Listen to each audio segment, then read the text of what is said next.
Les femmes se lèvent et qu'elles s'engagent pour le développement de leur collectivité. Et quand les femmes se lèvent, rien ne peut les arrêter. Appuyer l'entrepreneuriat agricole, tout simplement parce que, comme la définition l'a dit, l'économie sociale et solidaire, c'est une forme d'entreprise qui va allier la solidarité, les performances économiques et l'utilité sociale.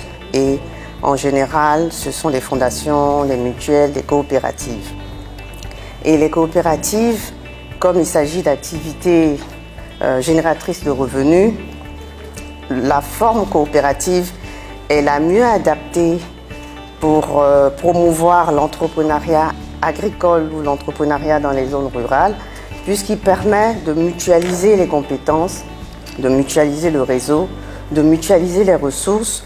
Il permet également de mutualiser l'outil de transformation, les moyens de commercialisation, permet aussi de mutualiser les risques et nous permet de constituer une force de vente.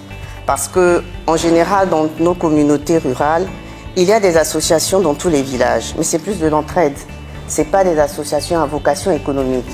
Donc le travail que nous faisons, c'est de faire migrer les femmes qui ont des associations ordinaires en associations qui sont comme des sociétés, comme donc des coopératives. Donc en général, quand il s'agit de l'agriculture, on passe donc de l'agriculture de subsistance à l'agriculture commerciale et il faut cette sororité-là autour de la coopérative qui va permettre justement d'atteindre cet objectif beaucoup plus facilement parce qu'ensemble, on le sait, nous sommes beaucoup plus fortes. Donc la corrélation, elle est évidente et la promotion de ce mode, pensons que c'est l'avenir un peu aussi du développement rural parce que le leadership féminin, il est la pierre angulaire de ce développement local, du développement rural. Et aujourd'hui, avec la limite des baux emphytéotiques, l'État ne peut pas réquisitionner des terres pour faire des cultures maraîchères. Et il faut que nous-mêmes, nous puissions nous investir et mettre en valeur ces terrains que nous avons. Et pour que nous puissions bénéficier de nombreux projets et programmes, il faut que nous soyons en groupement, en coopérative.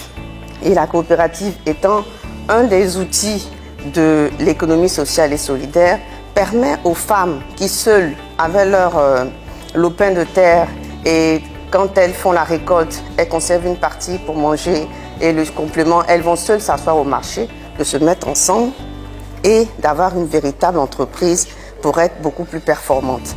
Mais à côté aussi, puisqu'on parle de leadership, à côté de l'entrepreneuriat agricole, l'entrepreneuriat dans le domaine rural, il faut aussi allier le renforcement des capacités. Le renforcement des capacités dans le domaine de l'éducation, alphabétisation, éducation de base, renforcement de capacités également pour ce qui concerne l'éducation financière, puisqu'il faut que nous puissions gérer nos ressources, renforcement de capacités dans le mode de gestion de la coopérative, comment la coopérative fonctionne et comment les bénéficiaires sont instruits sur les avantages. Il y a les associations villageoises d'épargne de crédit. Nous avons de nombreux groupes associations villageoises d'épargne de crédit parce qu'ils permettent aux femmes d'avoir sans aucune forme de procédure accès à des financements. Je prends l'exemple de ma localité, Diabo. Il n'y a pas d'institution bancaire. Si une femme a besoin de 50 000 francs pour acheter un bidon d'huile pour faire son alloco, il faut qu'elle aille à Boaké. Et comme pour la plupart, elles n'ont pas un certain niveau d'études, d'abord il faut qu'elles se fassent accompagner, aller attendre, remplir des formulaires, revenir. Donc le délai pour avoir ces 50 000 francs, nous avons adopté le système que ONU Femmes, qui est notre partenaire, nous a enseigné, qui est l'association villageoise d'épargne de crédit, qui nous permet d'avoir des financements pour ces micro-entreprises, des financements pour acheter des produits phytosanitaires, des intrants, des semences, etc. Donc, l'éducation financière qui nous permet de gérer les ressources et avec l'appui des associations villageoises d'épargne de crédit, ces femmes-là, aujourd'hui, chez nous, les AVEC sont affiliées à une banque. Et donc, l'argent de ces AVEC-là est comme une sorte de garantie pour nous permettre d'avoir beaucoup plus de financement. Donc, tous ces modes-là, intégrés dans l'économie sociale et solidaire, je pense, sont l'avenir qui permettra à notre leadership féminin d'impacter le développement local parce que nous savons qu'une femme qui est instruite, une femme qui est épanouie, qui est autonome économiquement peut valablement conduire les transformations de nos territoires. Donc il faut aider la femme à pouvoir atteindre ces objectifs-là. Je voudrais rendre un vibrant hommage au président de la République, son Excellence Alassane Ouattara, grâce à qui les femmes, en proportion de 30%, sont aujourd'hui membres de nos collectivités locales en tant qu'élus. Je voudrais féliciter les élus qui participent à ces séances d'échange et dire que le président compte sur nous pour que nous puissions être ces relais de l'émergence.